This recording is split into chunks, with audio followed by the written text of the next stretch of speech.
My name is Steven Wandia, na mimi ni Korean teacher hapa Jewel Professional College. Yes. Nimefurahi sana.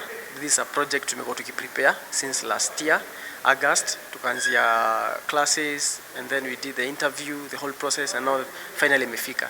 So for me I count this as a project yangu ya kwanza yenye ime succeed and I'm very happy about that. It was very challenging because I had around 116 students that I was preparing, and so ilikuwa a bit of a challenge to handle all of those students at once. But now after nimeanza kuona now the fruits of my labor, now it's totally worth it. I'm happy I did it. You come to Jewel Professional College and then you learn Korea and then utapata opportunity ya kwenda South Korea. So feel welcome. My name is Wilfred Gatimunduta.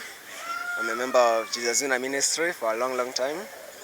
Leo I'm very happy because finally after to join program at Jewel Professional College, we did the Korean language course.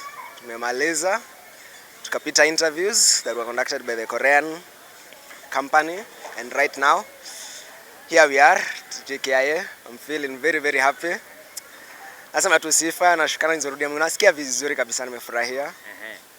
Na najua tunaenda Korea, yes, tutasoma for the language. Na hata imalizia hapo, most likely tuendelea na kusoma zaidi, but also uzuri wa hiyo kitu yote ishi hapo na kusoma peke yake. Bado kuna opportunity ya kufanya kazi tukiendelea na masomo, so it's a great opportunity, it's a great chance for us. And the end goal of all this program is not just to end up in Korea. Yes, it's a good opportunity to go and live, stay and work in Korea, but my roots are in Kenya, so mwisho eventually allows me to have kurudi Kenya to develop our own country. That's my end goal, yes. So tutarudi in time. Yes. Na expect makubwa.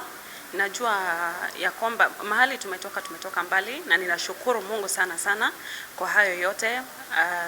Juu tulianza hii process, tulianza na tumekuwa kwa hii process for a long time, but ninashukuru Mungu sana juu ametuwezesha kufika mahali tumefika. Yes.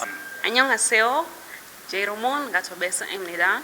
저는 케냐에서 왔습니다. 저는 한국어로 학생입니다. 만나서 반갑습니다. 감사합니다. Nimesema kwa majina naitwa Beth Gatwa. Nimetoka Kenya. Ninasoma Korean language. It's nice to meet you and thank you.